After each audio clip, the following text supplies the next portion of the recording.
Hello, my name is Shyam Gandhi. I'm a junior studying cell biology and genetics here at Washington State University. And today, I'd like to talk a little about the impending genetic revolution. Now, I want to be clear on the scope of this presentation. The broader discussions surrounding genetic engineering and systems like CRISPR-Cas9 are incredibly complex and technically orientated. It is important to understand that while the underlying science has been around for a very long time, there is still a lot we have to learn before we can implement this technology at scale. As such, I want to focus more on the general impact that this will have on our society. This includes applications in clinical medicine, agricultural and food systems, economic drivers, ethical implications, and regulative strategies.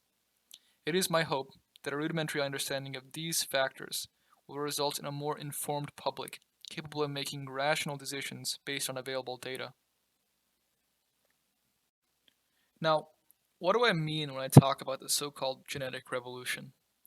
Well, in short, I am referring to the set of technologies that allows scientists to edit the DNA of a target organism.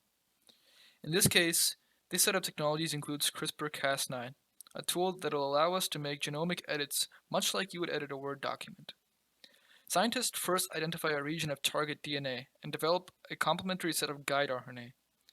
This RNA will only pair with the target DNA, and once it does, an associated protein complex called Cas9 will cut the target DNA. Once cut, there is an open space to introduce new DNA into the host. This system was first identified as part of the prokaryotic immune response against foreign viruses, but was eventually adapted to serve as a genomic editor in both prokaryotes and eukaryotes. In no uncertain terms, I believe this will be one of the most disruptive technologies of our lifetimes, and certainly one of the most significant discoveries in the history of biology. I want to be clear that in this case, disruption is not necessarily a bad thing, but the way we deal with this disruption is important. With this tool, it is possible to make baseline edits to the genome of most target organisms, including humans. This has broad societal and ethical implications, which we will discuss in the upcoming slides, and it should be noted that there are still technical challenges to overcome. However, despite this, I think it is highly likely that we will see the rise of modified humans in our lifetime. What we are talking about here is a radical shift in the way we deal with patient care.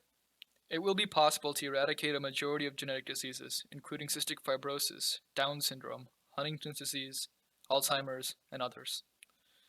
We could materially reduce the suffering of hundreds of thousands of people, and coupled with advancements in prosthetic augmentations, lay a foundation for the end of disability. I believe that the way we implement healthcare will become increasingly rooted in individual genetics, such that a patient's genetic portfolio will be a primary way doctors deliver an accurate diagnosis. Shifting to something that affects us all, regardless of our health, is our food. The United Nations projects that the human population on Earth will reach almost 10 billion by 2050.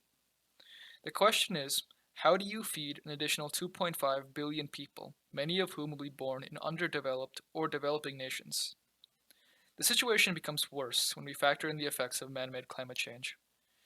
A documented effect of rising carbon output is the marked loss of arable land. One proposed solution is to use genetic engineering to make the existing food supply more nutritious.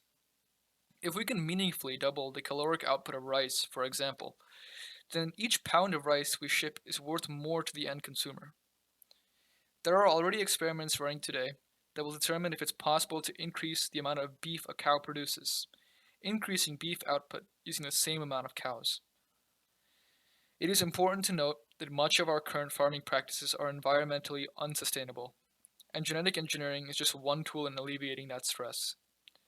While CRISPR is an important part of growing food, we must also continue to push systems like vertical farming and hydroponics to feed our people. In the end, a society without food is no society at all, and so to the extent that we can put more on our plates, better off we will be.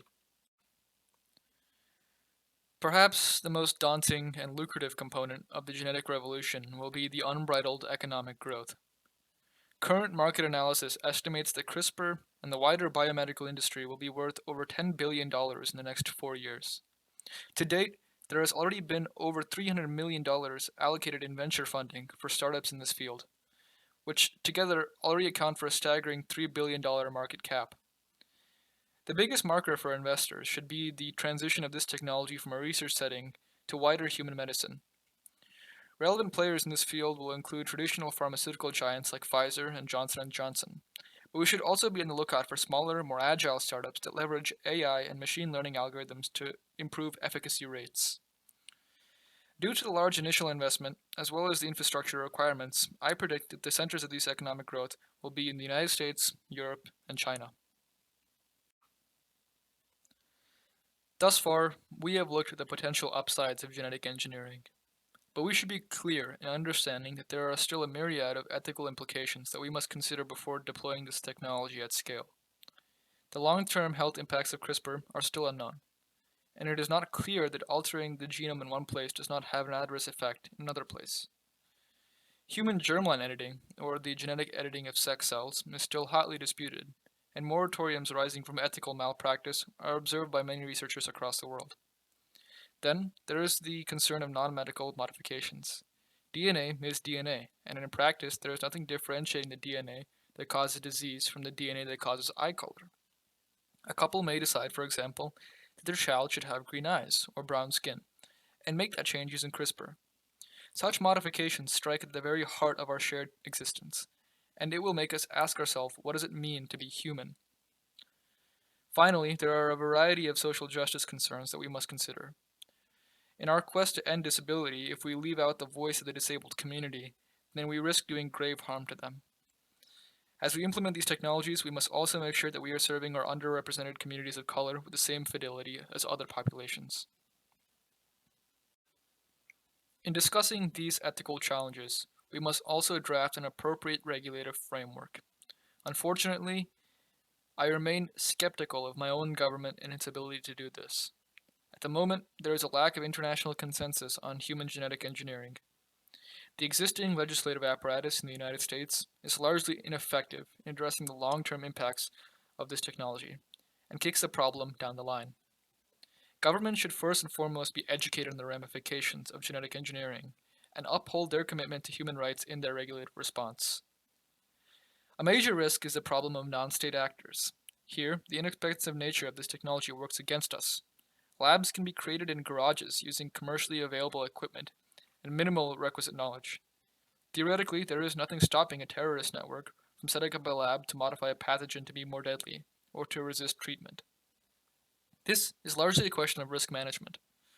As a society, how much risk are we willing to tolerate for the seemingly immense benefits of genetic engineering?